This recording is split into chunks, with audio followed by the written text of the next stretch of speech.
Bien, vamos a empezar con la actividad académica. Un saludo para ustedes, colegas. El tema que se me ha encomendado es bronquiectasia y voy a empezar a desarrollarlo. La agenda a tratar será presentación del caso estudio, luego la definición, seguido de epidemiología, fisiopatología, clasificación, etiología, diagnóstico, manejo y finalmente las conclusiones. Bueno, a continuación voy a presentar un caso clínico pediátrico que me pareció interesante. Es sobre una niña de 9 años, natural de Madrid. Bueno, teniendo en cuenta que en un paciente pediátrico la etiología, la clínica y por ende el tratamiento difiere con el adulto. En cuanto a los antecedentes, la niña presenta neumonías a repetición localizadas en base derecha desde los 14 meses. En cuanto a la clínica, la niña presenta episodios recurrentes de fiebre alta, dolor torácico y tos productiva que mejoran con el tratamiento antibiótico empírico con amoxicilina más ácido clavulánico. Aunque en las radiografías de tórax de control se evidencia persistencia de las imágenes de condensación en la misma localización, ¿no? Esto es en la región basal derecha, tal y como se ve en la figura 1. Sin embargo, persistía una tos productiva diaria en los periodos intercrisis. Los estudios analíticos e inmunológicos resultaron normales. Se le hizo también un test del sudor que resultó negativo, porque en este grupo etario es importante hacer un descarte de fibrosis quística. Se le realizó una tomografía de tórax, como se ve en la imagen de la derecha, donde en la ventana del mediastino se evidenció adenopatías subcarinales e ileares derechas voluminosas. Y en la ventana pulmonar se observó una consolidación con bronquiectasias en el lóbulo medio derecho, así como un tenue infiltrado en el lóbulo inferior derecho. Los estudios de PPD y beca cultivos resultaron negativos. Por fibrobroncoscopía se encontró abundantes secreciones mucosas dependientes de los lóbulos afectados. Las muestras por broncoaspirado y lavado bronquialveolar resultaron estériles y, como se ve en la imagen, en una segunda tomografía torácica realizada por las reagudizaciones, se evidenció múltiples bronquiectasias quísticas en lóbulo medio derecho y en el segmento medial de la pirámide basal del lóbulo inferior derecho, así como una disminución del tamaño de las adenopatías, tal y como se ve en la segunda imagen. Por estos hallazgos se concluye que la patología es compatible con cambios inflamatorios secundarios a la sobreinfección de las bronquiectasias. Sin embargo, la broncorrea persiste a pesar del tratamiento agresivo de las infecciones respiratorias recurrentes con la fisioterapia respiratoria respectiva, por lo que se opta por un tratamiento más radical, como lo fue una lobectomía del lóbulo medio y una segmentectomía del segmento medial de la pirámide basal del lóbulo inferior derecho. Luego de ello se evidenció en la niña una buena evolución clínica con desaparición de los síntomas establecidos. Bueno, ya entrando al tema a tratar, bronquiectasia se va a definir como la dilatación bronquial irreversible asociada a una producción crónica de esputo, inflamación, colonización y exacerbaciones, siendo consecuencias de patologías pulmonares de origen infeccioso como la tuberculosis y no infeccioso. Esta patología a su vez se relaciona a estados de inmunosupresión que van a afectar la esterilidad de la vía aérea. En la imagen vemos una comparación entre un bronquio normal y uno afectado por la bronquiectasia, donde básicamente vemos pérdida de cilios, incremento de la mucosidad y destrucción de la pared. En cuanto a la epidemiología, encontré estos datos. donde la bronquiectasia es la tercera enfermedad inflamatoria crónica de las vías aéreas, después del asma y el EPOC, pero en estrecha relación con ellos. La prevalencia es difícil de establecer debido a las múltiples etiologías que varían por zona geográfica, periodo estacional y técnica diagnóstica. Y bueno, en el Hospital Loaiza, entre los años 2014 y 2016, se reportaron 1.983 casos, y en el Hospital Barton, entre los años 2014 y 2017, se reportaron 3.656 casos. En el estudio del Hospital Barton, además, encontramos que el germen más aislado en el cultivo de esputo fue la Pseudomonas aeruginosa, seguida de la Cándida, el Staphylococcus aureus y la Klebsiella pneumoniae. La fisiopatología se basa en el ciclo de Cole, que es una interacción entre un microorganismo potencialmente patógeno como la Pseudomonas aeruginosa o el Haemophilus influenzae con una inflamación neutrofílica mononuclear y de otros mediadores proinflamatorios, y con enzimas líticas que van a generar destrucción tisular e incremento de la inflamación. Al interactuar estos tres elementos, lo que se va a conseguir es una progresión del daño bronquial. Entonces, esta cadena de eventos se va a iniciar con una infección o daño de la mucosa o daño epitelial, seguida de una limitación de la función ciliar. A continuación va a haber una acumulación de moco. Luego habrá una proliferación de microorganismos potencialmente patógenos que van a producir infección crónica. Finalmente habrá un debilitamiento y edema de la pared bronquial que traducirá una reacción inflamatoria crónica. Al haber entonces daño epitelial, se van a liberar citoquinas como la interleuquina 8, el factor de necrosis tumoral alfa y el leucotrieno B4, que producen quimiotaxis y acúmulo de neutrófilos en la zona de daño, lo cual van a producir radicales libres, citoquinas, proteinasas, que van a producir destrucción y más daño de la pared bronquial, perpetuando de esta manera la inflamación. La secreción bronquial también se debe a las mieloperoxidasas, que son secretadas por los neutrófilos. A la observación macroscópica, mientras más verde es la secreción, hay mayor cantidad de neutrófilos. En cuanto a la clasificación, la más reconocida y aceptada es la de Line-Rate, quien las agrupa según su morfología y su severidad. Las de tipo 1 son las cilíndricas, donde se va a ver dilatación uniforme del árbol bronquial y radiológicamente se va a evidenciar el signo de la Riel. Las de tipo 2 son las varicosas, que se ven tortuosas por estenosis locales sobrepuestas a las bronquiectasias cilíndricas, y radiológicamente se va a ver el signo del collar de perlas. Y las de tipo 3 son las quísticas, que son dilataciones progresivas del árbol bronquial, evidenciadas como cavidades ovoideas con paredes gruesas, que pueden tener contenido o no, y son las que tienen peor pronóstico. En cuanto a la etiología, como dijimos, la bronquiectasia es en realidad una secuela de otras enfermedades.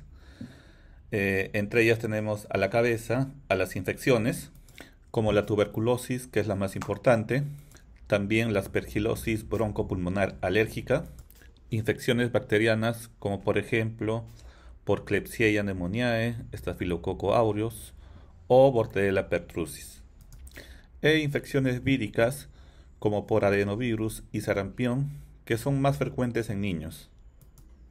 Seguidamente tenemos las que producen obstrucción bronquial, como inhalación de cuerpo extraño, tumores endobronquiales, comprensión extrínseca, como por adenopatías o aneurismas, y bronquitis crónica. Seguidamente tenemos a las que producen lesiones por inhalación o aspiración, donde tenemos a la aspiración de contenido gástrico y a la inhalación de tóxicos. Luego están las enfermedades hereditarias o congénitas, como la fibrosis quística, las inmunodeficiencias humorales, los trastornos de la motilidad ciliar, el déficit de alfa-1 antitripsina y el síndrome de Young, ¿no?, que es una azoospermia obstructiva. Finalmente tenemos el grupo de otras enfermedades que producen bronquiectasias. En este grupo tenemos a las enfermedades autoinmunes, como la artritis reumatoidea, la colitis ulcerosa o el síndrome de Sjögren. También en este grupo está la traqueobroncomegalia y el síndrome de las uñas amarillas. En cuanto a las manifestaciones clínicas en el adulto, el síntoma más frecuente es la tos y en orden de frecuencia es seguido por la expectoración, la disnea, la hemoptisis, el dolor torácico y la astenia. En cuanto a los signos, el hallazgo clínico más evidenciado son los crepitantes, seguido de las sibilancias y luego están las acropaquias. En pediatría, como se vio en el caso, la manifestación clínica más frecuente es la tos crónica o intermitente, seguida en orden de frecuencia por la broncorrea, las neumonías recurrentes, la atelectasia persistente, la disnea, la hemoptisis y el dolor torácico. A la auscultación, el signo que más se va a hallar son los subcrepitantes persistentes. Luego están las sibilancias, luego la hipoventilación y luego la respiración soplante como la broncofonía. El diagnóstico se hace por una sospecha clínico-radiológica, donde la mayoría de pacientes con bronquiectasia suelen presentar tos más expectoración crónica e intermitente, hemoptisis recidivante, iras recurrentes y sumado a ellos una radiografía de tórax sugestiva más exámenes complementarios. Teniendo en cuenta que el diagnóstico se hace por tomografía torácica de alta resolución, porque se evidencian mejor los signos específicos. También otros exámenes complementarios son los exámenes serológicos, que se piden principalmente en las exacerbaciones. También está el cultivo de esputo y las pruebas de función respiratoria.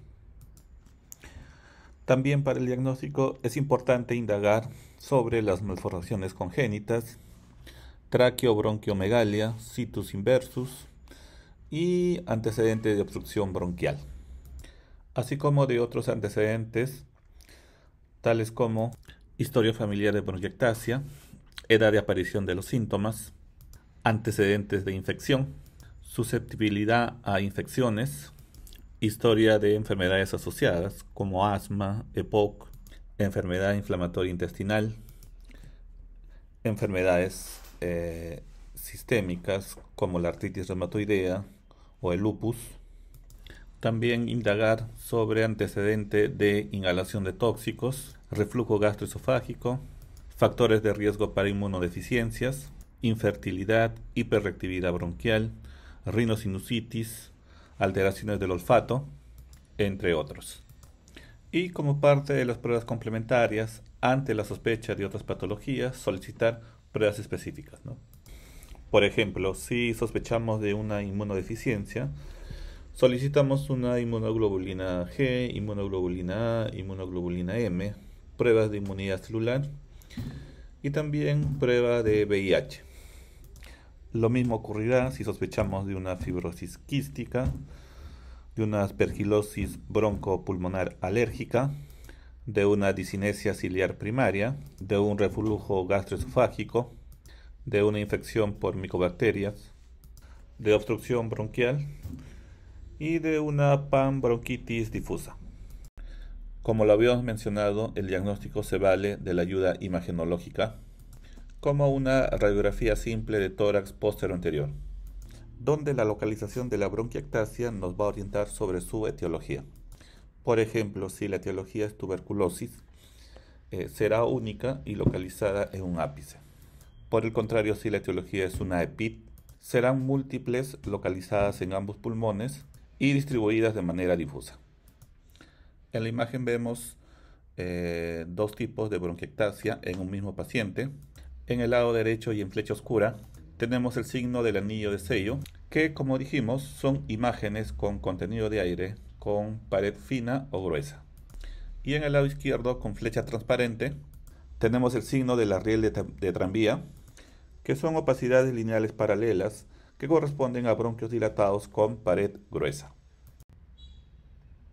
Y bueno, acá tenemos imágenes de los signos ya descritos.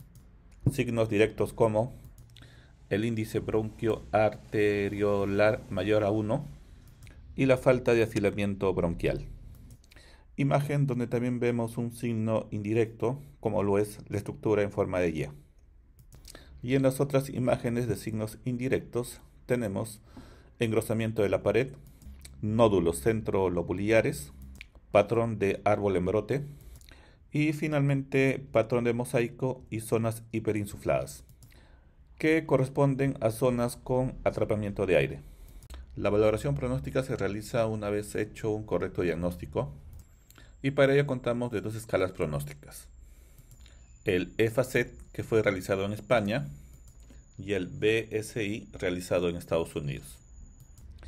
En cuanto al score EFACET, debemos tener en cuenta que es un sistema de puntuación de la escala multidimensional que usa las siguientes variables: exacerbaciones con ingreso hospitalario desde un año previo, el volumen expiratorio forzado en el primer segundo, expresado en porcentajes, la edad del paciente, la colonización o infección bronquial crónica por Pseudomonas aeruginosa, la extensión radiológica o número de lóbulos afectados y finalmente el grado de la disnea según la escala MRC modificada, los cuales van a tener sus respectivos valores y puntuaciones. Y como ven, el nombre del score es un acrónimo de las iniciales de las variables. El score EFACET es un score modificado de la escala de FACET, donde se ha agregado la variable exacerbaciones, definiendo como exacerbaciones a un agravamiento de la tos con esputo purulento aumentado en cantidad, con un respectivo incremento de la disnea, donde se puede asociar fiebre, astenia y sensación de malestar general. Tanto el score FACET como EFACET son escalas de valoración pronóstica, pues van a pronosticar la mortalidad a los 5 años del diagnóstico. Esto según la puntuación obtenida en los distintos scores. Si la puntuación obtenida es de 0 a 2, la mortalidad va a ser del 4.3%. Si la puntuación es de 3 o 4, la mortalidad se incrementa hasta un 25%. Y si se obtiene una puntuación mayor a 4, la mortalidad se incrementa aún más hasta un 68%. Con el score EFACET además se va a hacer una clasificación de la gravedad de las bronquiectasias dependiendo de la puntuación respectiva. De 0 a 3 puntos se van a considerar como bronquiectasias leves, de 4 a 6 puntos como moderadas y finalmente de 7 a 9 puntos como graves. Bueno, como ya habíamos mencionado, el otro score es el score BSI, que bueno, son las iniciales en inglés del índice de severidad de las bronquiectasias. Esta escala toma más parámetros que el EFACET, las cuales son edad, índice de masa corporal, valor del volumen expiratorio forzado en el primer segundo expresado en porcentajes, también la presencia de hospitalizaciones, así como de agudizaciones desde un año previo. Otra variable es el grado de disnea, según la escala MRC modificada. Del mismo modo, ¿no?, la colonización por Pseudomonas aeruginosa y la colonización por otros microorganismos potencialmente patógenos. Finalmente, la última variable es la gravedad radiológica, definida como la afección de al menos 3 lóbulos o la presencia de bronquiectasias quísticas. Cada una de estas variables van a tener sus respectivos valores y puntuación. Esta escala, a diferencia del EFACET, va a pronosticar la mortalidad a los 4 años del diagnóstico. Pero de la misma manera va a clasificar a las bronquiectasias en leves, moderadas y graves. Siendo leve cuando la puntuación va de 0 a 4, moderada si la puntuación se encuentra entre 5 a 8 puntos, y si la puntuación es mayor a 8, va a corresponder a una bronquiectasia grave. También en este grupo de pacientes es importante conocer los estadios de infección bronquial según la colonización patogénica, donde debemos reconocer el estadio de infección inicial, el estadio de infección intermitente y el estadio de infección crónica. Microbiológicamente vamos a definir como infección inicial al primer cultivo positivo por un microorganismo potencialmente patógeno no aislado en cultivos periódicos previos, que generalmente no suele dar clínica, aunque puede existir una respuesta inflamatoria. Seguidamente definimos una infección intermitente como la presencia de cultivos positivos y negativos para un mismo microorganismo potencialmente patógeno en muestras consecutivas separadas con al menos un mes de diferencia tras la infección inicial. Puede presentarse como una tos productiva leve, que va a indicar infección crónica con bajos valores cuantitativos, generalmente no detectables en el cultivo.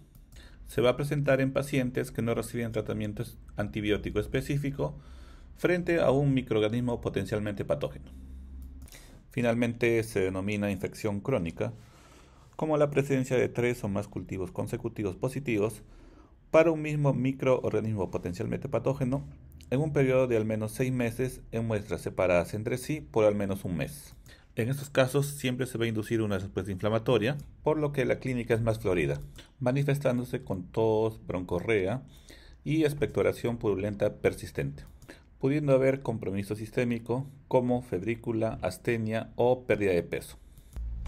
Bueno, y para complementar, dos conceptos microbiológicos importantes, como lo son erradicación, que es la ausencia de cultivos positivos del microorganismo en al menos 3 esputos separados entre ellos como mínimo un mes y durante un periodo de 6 meses. Y la muestra de calidad, que se va a definir como aquella muestra que va a contener más de 25 leucocitos y menos de 10 células epiteliales. Teniendo en cuenta que una muestra de esputo de calidad es la que garantiza que la muestra sea representativa del tracto respiratorio. A su vez, para no perder la calidad de la muestra, el tiempo de recogida, transporte y procesamiento de la misma idealmente debe ser menor a 6 horas. Ya entrando al manejo, nos vamos a basar en este esquema en forma de pirámide, donde tenemos los lineamientos a seguir para una correcta terapéutica. Esto de abajo hacia arriba. Primero tenemos que abordar la parte preventiva, esto educando al paciente sobre los factores de riesgo, como los peligros del tabaquismo para su cese definitivo, sobre alimentación saludable al paciente obeso y si ameritaría derivándolo a nutrición y a endocrinología. Y también orientación sobre las ventajas de tener una vacunación contra infecciones estacionales como lo son la influenza y la neumonía. También como parte del abordaje preventivo tenemos el tratamiento de las causas de las bronquiectasias, al manejo de las comorbilidades y la realización de procedimientos que conlleven a una correcta limpieza de las vías aéreas. El otro pilar del tratamiento es la rehabilitación pulmonar, donde están incluidas técnicas más avanzadas de limpieza de la vía aérea. La fisioterapia respiratoria es importante en escalas altas del score FACET y BSI, y su importancia radica en que disminuye las exacerbaciones y mejora la calidad de vida de los pacientes. Y ya entrando al tema de los fármacos, empezamos con los mucolíticos y otros agentes hiperosmolares, los cuales van a estar indicados solo cuando la causa va a ser una EPOC. Dicho de otra forma, en un paciente con bronquiectasia, la acetilcisteína no está recomendada en pacientes con comorbilidades distintas a una EPOC.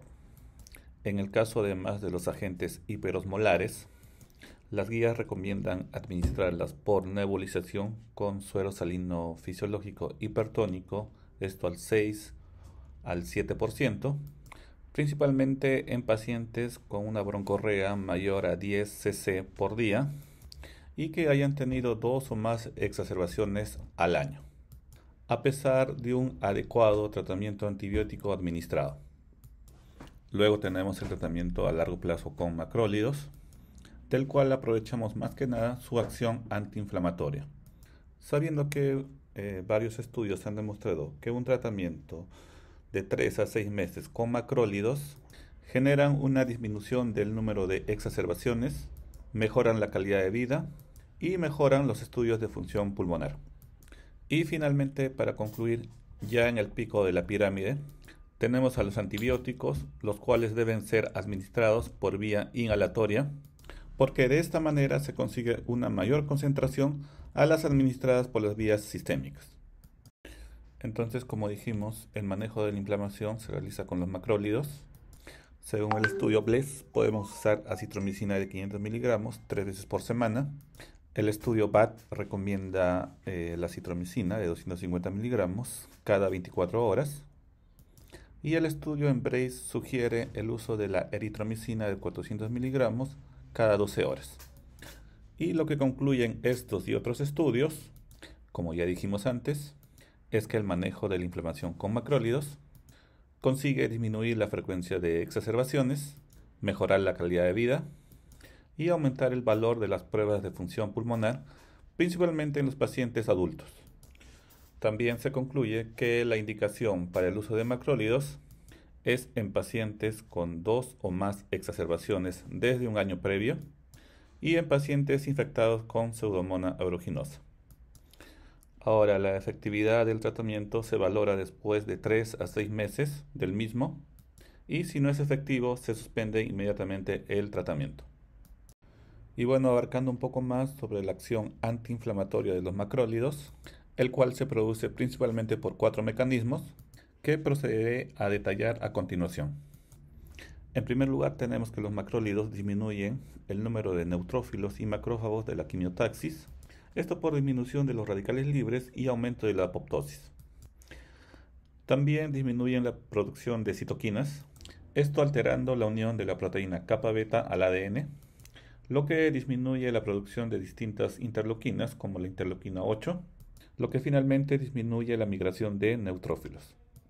Otro efecto de los macrólidos es la disminución del número de recuento celular en un biofil, principalmente de Pseudomonas aeruginosa, esto por la disminución, entre otros, de la producción de alginato MUC-A.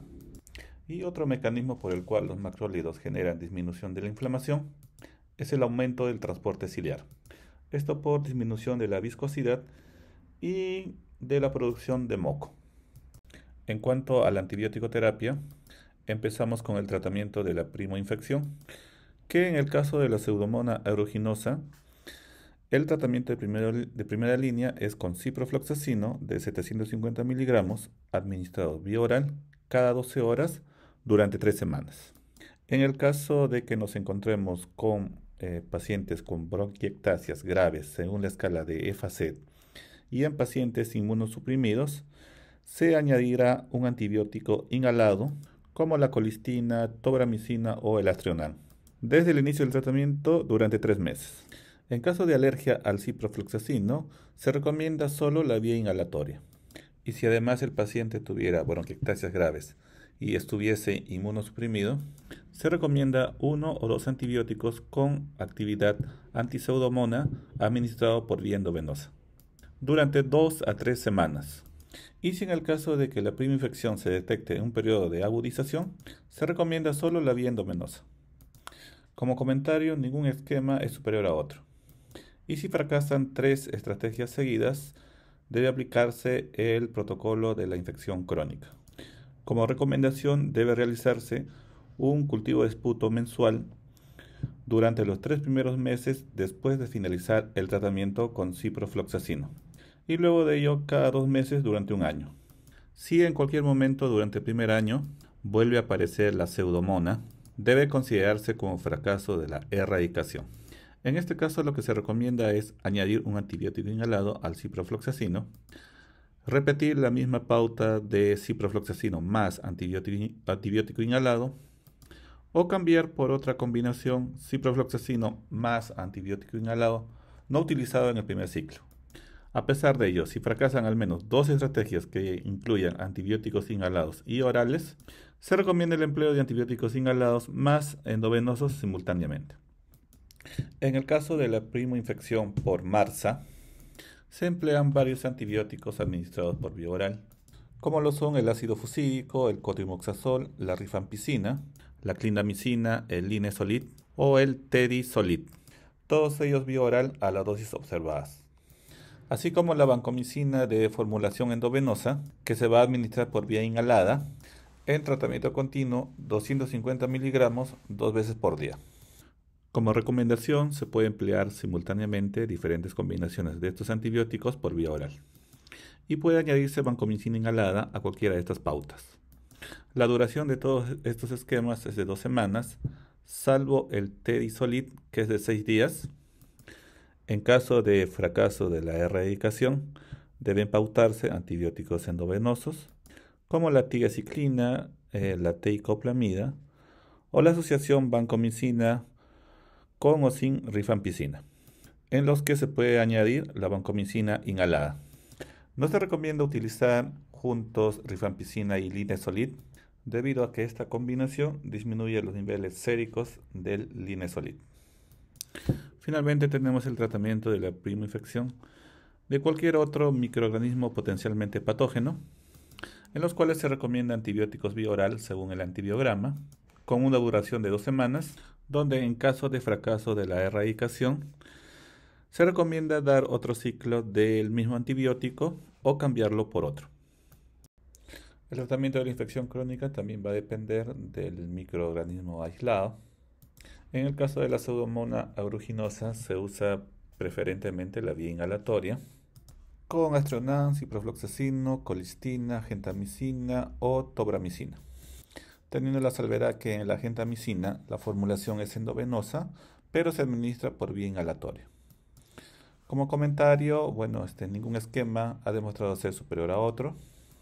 La duración es habitualmente en años, esto porque se debe mantener la pauta inhalada mientras el beneficio-riesgo sea favorable.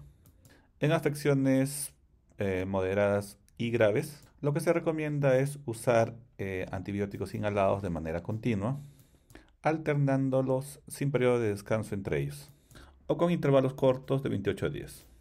Si a pesar del tratamiento la evolución clínica es desfavorable, se recomienda asociar antibióticos anti-Pseudomonas administrados por vía oral o endovenosa, esto a demanda o en ciclos. Para la infección crónica por MRSA se recomienda la vancomicina inhalada a la dosis conocida de 250 miligramos 2 veces por día. En este caso, si hay mala respuesta al tratamiento, se recomienda añadir cotrimoxazol a dosis del trimethoprim de 80 miligramos vía oral cada 12 horas al tratamiento, o también sustituir por este a la vancomicina.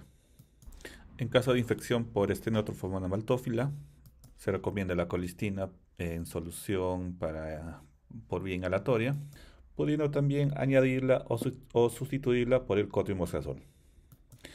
Y finalmente, en caso de infección crónica por otros microorganismos potencialmente patógenos, se recomienda el uso de la gentamicina por vía inhalatoria a dosis de 80 miligramos 2 veces por día en tratamiento continuo, o cualquier antibiótico específico por vía inhalatoria empleada o en la infección crónica por Pseudomonas. En este último caso, si la respuesta es insuficiente, lo que se recomienda es probar eficacia con otras formulaciones antibióticas administradas por vía inhalatoria, o añadir o sustituir el antibiótico inhalado por uno de vía oral de acuerdo a la sensibilidad antibiótica. Y en este cuadro tenemos la lista de antibióticos de formulación inhalatoria que se comercializan en España, con su respectiva dosis, posología, tiempo de administración y sistema de inhalación. Teniendo en cuenta que solamente en nuestro medio contamos con la colistina y la tobramicina, los cuales están aprobados solo para pacientes pediátricos con diagnóstico de fibrosis quística. Y en cuanto al tratamiento antibiótico de las agudizaciones o exacerbaciones, los esquemas antibióticos van a depender del tipo de agudización y de los microorganismos aislados en los cultivos de secreciones, teniendo muy en cuenta los esquemas antibióticos usados anteriormente, los antibiogramas de los cultivos de secreciones y las vías de administración de los antibióticos a utilizar. En general, para una agudización leve, la vía de administración es vía oral y la duración es de 10 a 21 días, salvo en el caso de la acitromicina, donde se recomienda de 3 a 5 días, y cuando se aísla Pseudomonas aeruginosa, donde se recomienda de 14 a 21 días de tratamiento. Y para el caso de una agudización grave sin respuesta a vía oral o por microorganismo resistente, La vía de administración es endovenosa y la duración del tratamiento es de 14 a 21 días. Entonces, en una agudización leve por Haemophilus influenzae, es de elección la amoxicilina más ácido clavulánico a la dosis observada, teniendo como alternativa a la amoxicilina sola, al ciprofloxacino, a la acitromicina y al cefditoren. En caso de que el microorganismo aislado es el Staphylococcus aureus, de elección es la cloxacilina, y como alternativas tenemos a la amoxicilina más ácido clavulánico y al cotrimoxazol. Para el caso del MARSA, el tratamiento de elección es con linezolid y el tratamiento alternativo es con cotrimoxazol, clindamicina o tedizolid. Finalmente, si en una agudización leve aislamos pseudomonas, el tratamiento de elección es con ciprofloxacino a la dosis conocida de 750 miligramos vía oral cada 12 horas, teniendo como alternativa al levofloxacino de 750 miligramos vía oral cada 24 horas o de 500 miligramos vía oral cada 12 horas. Ahora, si la agudización grave es por Haemophilus influenzae, de elección es la amoxicilina más ácido clavulánico endovenoso y como alternativa se recomienda la cetraxona.